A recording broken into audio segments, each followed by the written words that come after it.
अस्सलाम वालेकुम वरहमतुल्लाहि वबरकातुहू। मेरा नाम डॉक्टर असदुल्ला सुमरो है।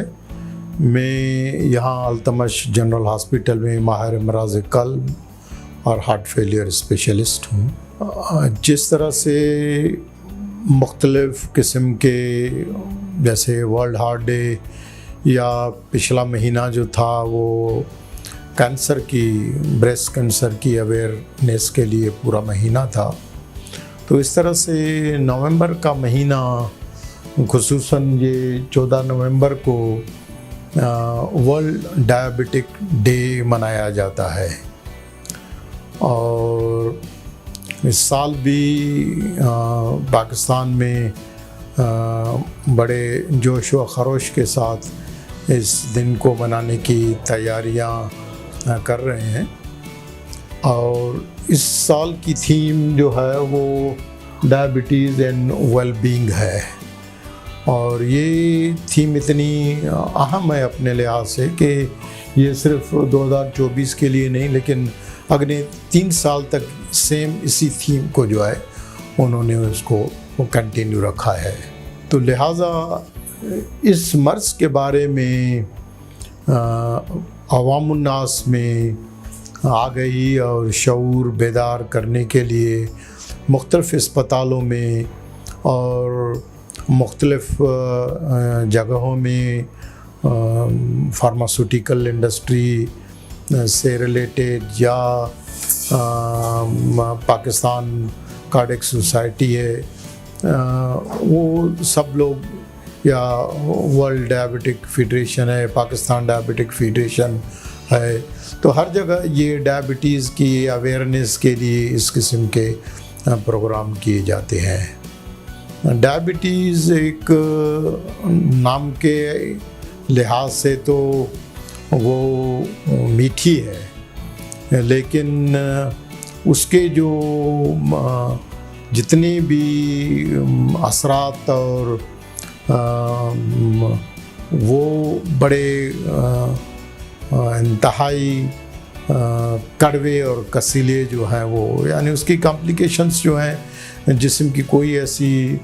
शरियान या कोई ऐसा अहम आज़ा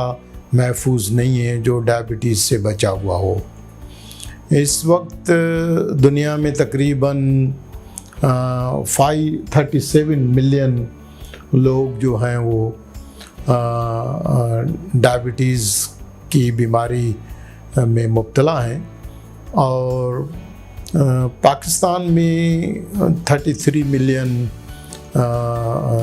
शुगर के मरीज़, ज़ियाबीत्स के मरीज़ जो है वो डॉक्यूमेंट किए गए हैं। और ये वो 33 मिलियन हैं जिनको फुल फ्लेज डायबिटीज़ डायग्नोस की हुई है। इसके अलावा प्री डायबिटिक या बहुत सारे पेशेंट्स हैं जिनका अभी तक डायग्नोसिस नहीं हो पाया है। तो ये पेंडेमिक है, पूरी दुनिया, आलमी दुनिया में ये एक वबा की सूरत जो है वो अख्तियार कर चुकी है। अब पाकिस्तान जो है वो सरप्राइजिंगली शायद बहुत सारे हमारे अवाम में लोगों को इसका इतना आगाही ना हो, लेकिन ये जो बीमारी है हमारी सोच से कई गुना ज़्यादा है। लेकिन इस वक्त भी WHO के अदाद व शुमार के लिहाज से पाकिस्तान तीसरे नंबर पर आता है, यानी चाइना और इंडिया के बाद तीसरे नंबर पर पाकिस्तान में ज़ियाबीत्स या शुगर या सिंधी में उसको मीठा पेशाब कहते हैं, ये बीमारी जो है वो आम हो गई है। पहले तस्वुर किया जाता था कि ये बीमारी जो है कोई अमीरों की और बड़े शहरों में वाले मरीज़ों, रहने वाले मरीज़ों में होती है, लेकिन अब ये बीमारी बच्चों से लेकर हामला औरतों में, जवानों में, बूढ़ों में और गांव में भी जो है इस बीमारी ने अपने पंजे गाड़ लिए हैं। तो लिहाजा इस बीमारी को मामूली नहीं समझना चाहिए। तो ये जो बीमारी है, मैं एक माहिर अमराज़ क़ल्ब के नाते से, अल्दो डायबिटीज़ का इलाज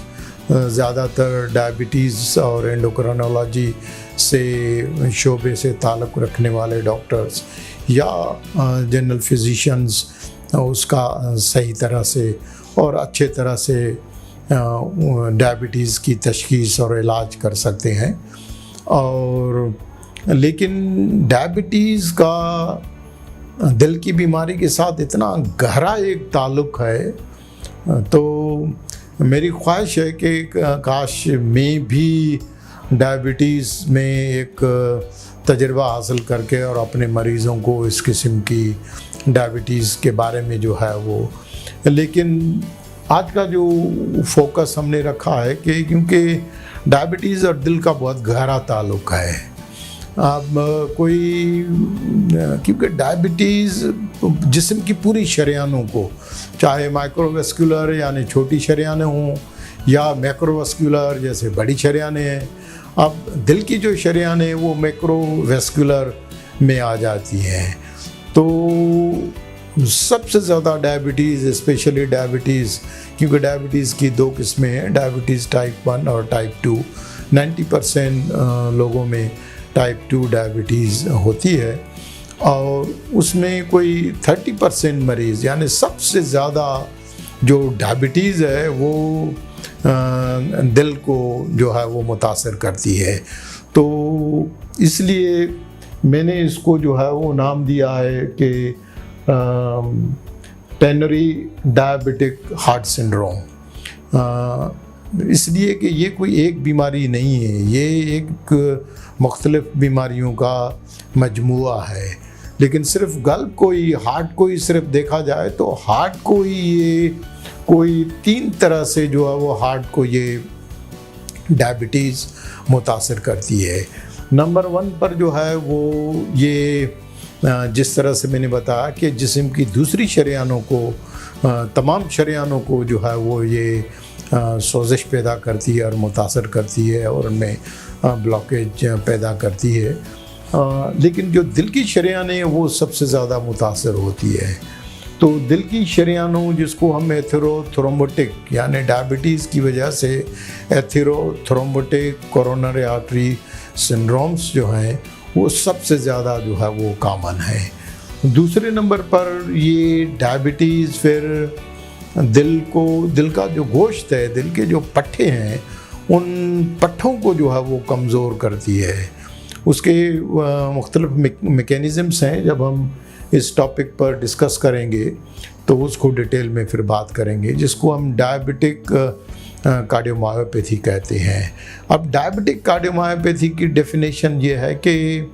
डायबिटिक कार्डियोमायोपैथी सिर्फ जो हार्ट का मसल होता है, दिल का जो अज़लात होते हैं, उनको कमज़ोर करके और फिर दिल जो है वो कुछ मरीज़ों में बढ़ जाता है और कुछ मरीज़ों में शुरुआत में दिल बढ़ा हुआ नहीं होता है। तो इस दिल के अज़लात की कमज़ोरी को हम डायबिटिक कार्डियोमायोपैथी कहते हैं। लेकिन उसकी एक शर्त ये है कि उसमें कोरोनरी एंजियोग्राम करके पहले रूल आउट किया जाता है कि डायबिटीज़ ने दिल की शरीयानों को तंग या दिल की शरीयानों को बंद नहीं किया है। तो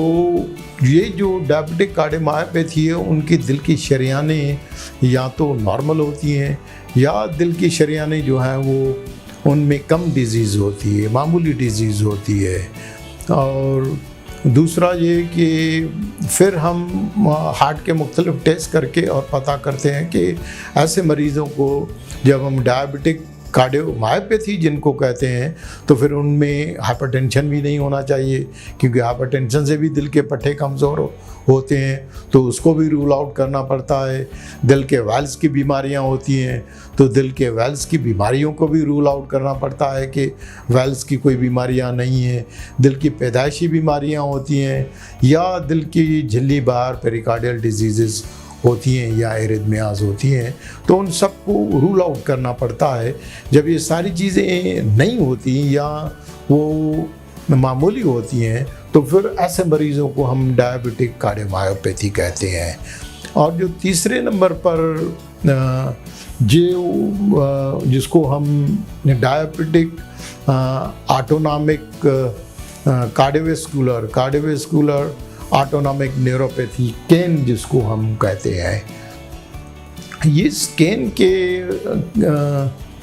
बारे में और डायबिटिक कार्डियोमायोपैथी के बारे में जो शरीयानों की बीमारियां हैं, ये तो ज़्यादातर मरीज़ों को, डॉक्टरों को और पता है, उसके बारे में काफ़ी आगाही और वो है। लेकिन ये जो दूसरे सिंड्रोम के हिस्से हैं, केन यानी कि कार्डियोवैस्कुलर ऑटोनॉमिक न्यूरोपैथी, और ये जो डायबिटिक कार्डियोमायोपैथी है, इसके बारे में आगाही बहुत कम है। तो लिहाजा हम ये जो डायबिटिक हार्ट सिंड्रोम है, इस डायबिटिक हार्ट सिंड्रोम को इन 3 कैटेगरीज में डिवाइड करके और डिस्कस करेंगे। तो इसका पार्ट 1 जो है वो दिल के शरीयानों की बीमारियां होती हैं, और ये जो दिल के शरीयानों की बीमारियां होती हैं, जैसे मैंने बताया कि जिस्म में और भी बहुत सारी शरीयानें होती हैं, माइक्रो मैक्रोवैस्कुलर। तो ये सिर्फ जो है हम जो डिस्कस कर रहे हैं कि दिल की जो शरीयानें, जिनको हम कोरोनरी आर्टरी डिजीज़ या कोरोनरी आर्टरीज़ कहते हैं, यहाँ एक डायबिटिक मरीज़ की शरीयानों का डायग्राम है यहाँ पर, और इस डायग्राम में आप शरीयानों को देख सकते हैं। ये लेफ्ट मेन है, इसकी लेफ्ट मेन भी बंद है, और ये शरीयानें देखें, छोटी छोटी शरीयानें, और हर जगह बहुत सारी जगहों पर जो है वो शरीयानें। डायबिटीज़ का एक टिपिकल जो है वो ये है कि डायबिटिक मरीज़ों में एक तो ज़्यादातर मरीज़ों को मल्टीवेसल डिजीज़ होती है, या फिर उनकी शरीयानें जो है वो छोटी होती हैं, डिफ्यूज़ होती हैं, और तो इस तरह से जो है वो शरीयानें जो है वो। अब दूसरी इसमें इंटरेस्टिंग चीज़ ये है कि चुनाचे जैसे मैंने बताया कि दूसरी भी शरीयानें, तो कुछ मरीज़ों में ये होता है कि मरीज़ जो है वो आँखों के डॉक्टर के पास जाते हैं आँखें चेक कराने के लिए। तो आँखों का डॉक्टर फिर उनको बताता है कि आप जाके अपना हार्ट भी जाकर चेक कराएं, और क्योंकि इसलिए कि पता चलता है कि आँखों से कुछ ऐसी चेंजेस जो हैं वो वेस्कुलोपैथी, रेटिनोपैथी की चेंजेस वगैरह आती हैं, तो आँखों के डॉक्टरों को एक शक हो जाता है कि आप दो मरीज़ों को जो दिल की शरीयानें हैं उनकी अलामात नहीं होते हैं उनको, लेकिन जाते तो वो आँखों की तकलीफ़ की वजह से हैं, लेकिन बाद में जब दिल का मुआयना किया जाता है तो पता चलता है कि उनकी दिल की शरीयानों में भी तंगी और बंदिश आ गई है। इसी तरह से दूसरा एक प्रॉब्लम बहुत कॉमन है, जिसकी अवेयरनेस जो है वो अवेयरनेस तो है, लेकिन बहुत सारे मरीज़ डॉक्टरों से ये पर्सनल सवाल करते हुए घबराते और डरते हैं। वो है जो मर्दाना कमज़ोरी, उज़ू तनासल की कमज़ोरी जो है, इरेक्टाइल डिसफंक्शन जिसको कहते हैं, उसके लिए भी एक बड़ी मज़ेदार जो है वो एक वो है कि कुछ मरीज़ों में अमराज़ कल्ब से पहले, यानी अंजाना, हार्ट अटैक या फालिज से पहले उनको उज़ू तनासल यानी नामर्दी और उसकी कमज़ोरी पहले शुरू हो जाती है। तो जब वो डॉक्टरों से रुजू करते हैं तो वो फिर डॉक्टरों को डाउट होता है कि अपने दिल का भी आप मुआयना करा लें, क्योंकि डायबिटीज़ जो है वो जिस्म की तमाम शरीयानों को मुतासर करती है। तो इसी तरह से गुर्दों को जब मुतासर करती है तो फिर गुर्दों के डॉक्टर जब देखते हैं तो उनको शक होता है। इसी तरह से ब्रेन स्ट्रोक होता है। तो इस तरह से कुछ इनडायरेक्ट जो है वो, यानी दिल की अलामात यानी heart attack, angina, heart failure, cardiac arrest से पहले ही दूसरी जो माइक्रोवैस्कुलर शरीयानें हैं वो मुतासर होती हैं, और उसके बाद जब दिल के लिए टेस्ट किया जाता है तो पता चलता है कि इनको दिल की मल्टीवेसल, पहले से ही इनको दिल की मल्टीवेसल यानी कि शरीयानें जो है वो तीनों ही शरीयानें या कभी कभार लेफ्ट मेन तंग या बंद हो चुकी हैं। अब ये दिल की शरीयानों जब मुतासर होती हैं तो उसके जो क्लिनिकल मैनिफेस्टेशन होती हैं वो मुख्तलिफ होती हैं हर मरीज़ में। अब इसकी कम से कम 7 क्लिनिकल मैनिफेस्टेशंस होती हैं, यानी बीमारी तो वही एथेरोथ्रोम्बोटिक कोरोनरी आर्टरी डिजीज़ होती है, लेकिन कुछ मरीज़ों को अंजाइना होता है। अंजाइना में ये होता है कि चलने में, सीढ़ी जाने में, या जमा करने से, या खाना खाने के बाद चलने से, या बच्चे को गोदी में उठा के और चलने से सीने में दर्द होता है, और रुकने से फिर वो दर्द जो है वो ख़त्म हो जाता है या दर्द जो है वो कम हो जाता है, तो उसको हम अंजाइना कहते हैं। वही अंजाइना अगर लेटे लेटे और बैठे बैठे या किसी भी अनप्रेडिक्टेबल वजह से जो है वो होने लगे तो फिर उसको हम अनस्टेबल अंजाइना कहते हैं। तीसरे नंबर पर जो है तो सबसे ज़्यादा कॉमन वो हार्ट अटैक है। हार्ट अटैक में ये होता है कि अचानक सीने में दर्द होता है। ज़्यादातर मरीज़ जो हैं वो उनको कम से कम 65% जो मरीज़ होते हैं उनको हार्ट अटैक से पहले चलने में अंजाइना के या हार्ट फेलियर के सिम्टम्स नहीं होते, और उनको अचानक जो है वो हार्ट अटैक होता है। और हार्ट अटैक में ये होता है कि सीना पूरा अचानक जो है वो पूरा सीना जाम हो जाता है, दर्द होता है, पसीने आते हैं, उल्टियाँ होने लगती हैं। अच्छा, डायबिटिक जो पेशेंट्स होते हैं, ख़ास करके एल्डरली या जिनको पुरानी डायबिटीज़ होती है, उनमें एक चीज़ थोड़ी सी मुनफरिद होती है कि वो कि कभी कभार उनको एटिपिकल हार्ट अटैक होता है, यानी उनको पेट में तकलीफ़ होती है, सीने में दर्द की बजाय पेट में तकलीफ़ होती है, खांसी होती है, या अचानक जो है वो जिस्म ठंडा हो जाता है, पसीने होते हैं। यानी बताने का मकसद ये है कि उनमें दर्द नहीं होता है, दर्द का एहसास, क्योंकि डायबिटीज़ ये जो तीसरा ऑटोनॉमिक न्यूरोपैथी की वजह से उनमें दर्द का एहसास जो है वो कम हो जाता है, क्योंकि उनकी नर्व डैमेज हो जाती हैं। तो लिहाजा उनको जो डायबिटिक पेशेंट्स होते हैं उनको एटिपिकल मैनिफेस्टेशन होती है। तो हार्ट अटैक के बाद फिर चौथे नंबर पर ये होता है कि अचानक हरकत कल्ब बंद होके और मरीज़ मौत का शिकार हो जाते हैं। और 5वें नंबर पर मरीज़ों को ये होता है कि उनको ना तो अंजाइना के सिम्टम्स होते हैं, ना फिर हार्ट अटैक के सिम्टम्स होते हैं, लेकिन उनको शुरुआती हार्ट फेलियर के सिम्टम्स से होती है, यानी उनको सांस की तकलीफ़ हो जाती है। थोड़ा सा हलचल करते हैं तो सांस की तकलीफ़ होती है, जब रुक जाते हैं तो वो ठीक हो जाते हैं। तो अगर उसको तवज्जो ना दी जाए या उसकी तशख़ीस और इलाज में कोताही हो जाए तो फिर वो सांस की तकलीफ़ आस्ता आस्ता बढ़ के इस किस्म की नौबत आती है कि मरीज़ों को बैठे बैठे और लेटे लेटे सांस होना लगता है, और कई मरीज़ रात को बिस्तर में बैठकर और यूँ इस तरह से बैठकर और पूरी रात जो है वो इस तरह की सूरत में गुजारते हैं। थोड़ी देर सोते हैं फिर उठ जाते हैं, तो इस तरह से रात को उनको सांस, खांसी, पाँव पर सूजन, पेट में तकलीफ़, पेट में पानी भर जाता है, तो उसको हम हार्ट फेलियर कहते हैं। कुछ मरीज़ों में ये होता है कि उनकी दिल की धड़कन जो है वो तेज़ हो जाती है, जिनको हम कार्डिक एरिथमियाज़ कहते हैं। और कार्डिक एरिथमियाज़ को जब हम इन्वेस्टिगेट करते हैं उसमें एट्रियल भी होती है, एट्रियल फिब्रिलेशन, और वेंट्रिकुलर एरिथमियाज़ भी होते हैं, जिसकी वजह से मरीज़ों को बेहोशी के दौरे पड़ते हैं। अब बेहोशी के दौरे जब पड़ते हैं तो ज़्यादातर लोगों का ख्याल जो है वो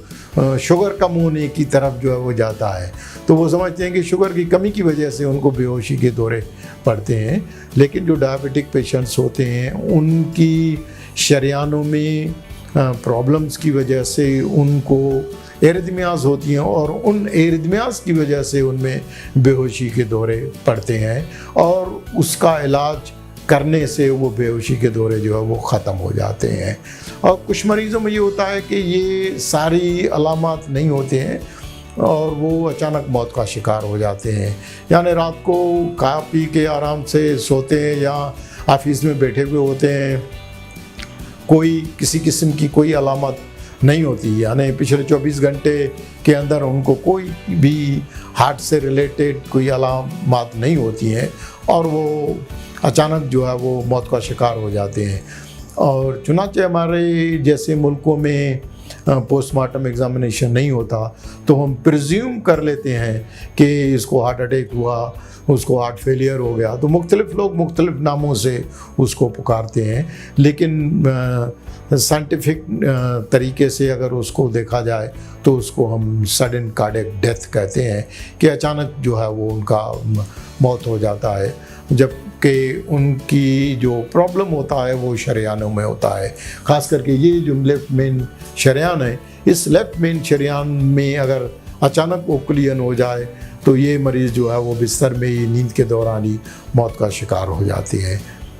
अब ये जो जिनको शरेयानों की बीमारियां होती हैं उसकी तशख़ीस जो होती है, एक तो अलामात के बेस पर ज़्यादातर जो तशख़ीस होती है 90% मरीज़ों में वो अलामात से डॉक्टर को पता चल जाता है। लेकिन ये यहाँ पर ईसीजी को दिखाया है, दो किस्म की ईसीजी है। एक ईसीजी है एक ऐसे मरीज़ की जिसकी हरकत कल्ब यानी हरकत कल्ब की बंदिश की वजह से उसको कार्डियक अरेस्ट हुआ, इसको पॉलीमार्फ वेंट्रिकुलर टैकीकार्डिया की ईसीजी है। दूसरी जो ईसीजी है वो बड़ी ही इंटरेस्टिंग ईसीजी है और बहुत रेयर ईसीजी है। अब ईसीजी दिखाने का मकसद ये है कि ईसीजी जो होती है वो दोस्त भी है दुश्मन भी है, और ज़्यादातर मरीज़ जो हैं वो डायबिटिक पेशेंट्स होते हैं, चुनाचे उनको दर्द वगैरह का एहसास नहीं होता और वो फिर ईसीजी के लिए जब जाते हैं तो अक्सर मरीज़ों में जब ईसीजी नॉर्मल होती है तो डॉक्टर्स जो हैं उनको उनके एटिपिकल सिम्टम्स की वजह से घर भेज देते हैं, और बाद में जब उनको हार्ट अटैक होता है, उनको हार्ट अटैक की वजह से कुछ मरीज़ों को दर्द होता है, कुछ मरीज़ों को और एटिपिकल सिम्टम, उसके बाद जब इमरजेंसी में वापस आते हैं और ईसीजी करते हैं तो पता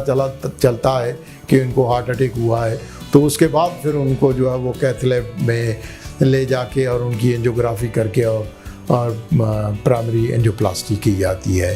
तो ये ईसीजी का जो एक, क्योंकि ईसीजी हर जगह इजीली सस्ती है, हर जगह दस्तयाब है, तो सबसे पहले जिसको भी थोड़ा सा भी कोई कुछ अलामत होती है तो वो जाके ईसीजी कराते हैं। लेकिन ईसीजी की कुछ लिमिटेशंस हैं, इसी तरह से ईको की भी लिमिटेशंस हैं। बहुत सारे ईकोज़ हैं, ईको में भी जो है वो बिल्कुल नॉर्मल आता है, तो बहुत सारे मरीज़ों को एक मुगालता होता है कि उनका ईसीजी और ईको नॉर्मल है तो लिहाजा उनको हार्ट का कोई प्रॉब्लम नहीं हो सकता। तो ऐसा नहीं है, ईसीजी और ईको नॉर्मल हो सकता है, और जब एंजियोग्राफी करते हैं तो पता चलता है कि उनको मल्टीवेसल डिजीज़ है। उसके बाद फिर एक्सरसाइज टेस्ट करके हम ऐसे मरीज़ों का जो है वो पता करते हैं कि अगर उनकी शरेयानों में ब्लॉकेज आ गई है, और वो ख़ास करके ऐसे मरीज़ों में किया जाता है जिनमें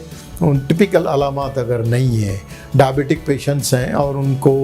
पेन नहीं होता या हार्ट के अलामात नहीं होते हैं, तो स्क्रीनिंग के लिए पहले से ही हम उनकी एक्सरसाइज टेस्ट करके और पता करते हैं कि उनकी शरेयानों में ब्लॉकेज तो नहीं आ गई है। अगर शरेयानों में ब्लॉकेज आ गई है तो फिर उनको कोरोनरी एंजियोग्राफी के लिए बताया जाता है। कि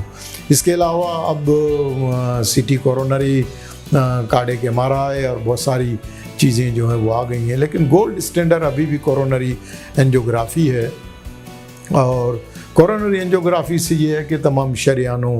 को आप सही तरह से देख सकते हैं, और फिर उसके बाद जो है वो कोरोनरी एंजियोग्राफी के बाद ही आप फैसला कर सकते हैं कि ऐसे मरीज़ को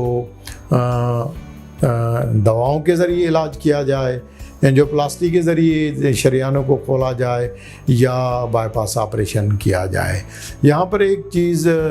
मेंशंस होते हैं, ख़ास करके यंग पेशेंट्स हैं, डायबिटिक पेशेंट्स हैं, मल्टीवेसल डिजीज़ है, हार्ट मसल थोड़ा सा वीक हुआ है, तो बहुत सारे मरीज़ों को जब बोला जाता है कि आप बाईपास ऑपरेशन करवा लें, तो बहुत सारे मरीज़ बाईपास ऑपरेशन करवाने से कतराते हैं और वो अस्पतालों से या डॉक्टरों से नाराज़ होकर चले जाते हैं। फिर जाके या तो हकीम और होम्योपैथी का इलाज करते हैं या फिर डॉक्टरों को मजबूर करते हैं कि उनकी एंजियोप्लास्टी की जाए, जबकि ये एक एस्टैब्लिश फैक्ट है कि इस किस्म के जो मरीज़ होते हैं, ख़ास करके डायबिटिक जो पेशेंट्स होते हैं, उनको अगर बाईपास की ज़रूरत है तो उनको बाईपास से ज़्यादा फ़ायदा पहुंचता है बनिस्बत बाकी इलाज के तरीक़ों से। तो ये आखिर में मैसेज ये है कि डायबिटीज़ की जो मर्ज़ है ये पूरी दुनिया में एक वबा की सूरत अख्तियार कर चुका है, और हमारे जैसे गरीब और मुतवस्सित मुल्क में भी इस बीमारी में गांव से लेकर शहरों में हर जगह जो है वो डायबिटीज़ जो है वो आम हो गई है। और इस डायबिटीज़ की वजह से बहुत सारे हमारे नौजवान जो हैं वो अमराज़ क़ल्ब में जब मुब्तला हो जाते हैं तो फिर उसकी वजह से उनके अखराजात भी काफ़ी ज़्यादा हो जाते हैं, और वो अखराजात सिर्फ़ मरीज़ या उसकी फ़ैमिली के को नहीं मुतासर करते, हुकूमतों को भी, क्योंकि जो हुकूमतें अपने अवाम को अमराज़ क़ल्ब के मरीज़ों के लिए फ्री इलाज फ़राहम कर रहे हैं, या जो मुखीर हज़रात जो है वो उस इलाज के ख़र्चा बर्दाश्त कर रहे हैं, तो उनके ऊपर भी बर्डन बढ़ जाता है। और बहुत सारे मरीज़ जो हैं वो इन बीमारियों की वजह से अपाहिज हो जाते हैं, वो काम नहीं कर सकते, डिसेबल हो जाते हैं। तो लिहाजा ये बीमारी ट्रीटेबल है, इसका इलाज है, लेकिन हमारे जो नौजवान हैं वो लापरवाही करते हैं खाने पीने में, एक्सरसाइज, लाइफ स्टाइल जो है वो बहुत ज़्यादा जो है हमारी ख़राब हो गई है। तो लिहाजा हमें चाहिए कि इस बीमारी के रोकथाम पर ज़्यादा जो है वो तवज्जो देनी चाहिए बनिस्बत बीमारी जब हो जाए तो होने के बाद फिर उसके जो असरात हैं वो काफ़ी कड़वे और कसीले हैं। तो लिहाजा मैसेज ये है कि शुगर की बीमारी जो है वो उससे बचा जाए, और जिनको शुगर हो जाती है उनमें ये दूसरा प्रॉब्लम ये है कि वो उसको कंट्रोल नहीं करते, सही तरह से इलाज नहीं करते, परहेज़ नहीं करते प्रॉपर तरीके से। तो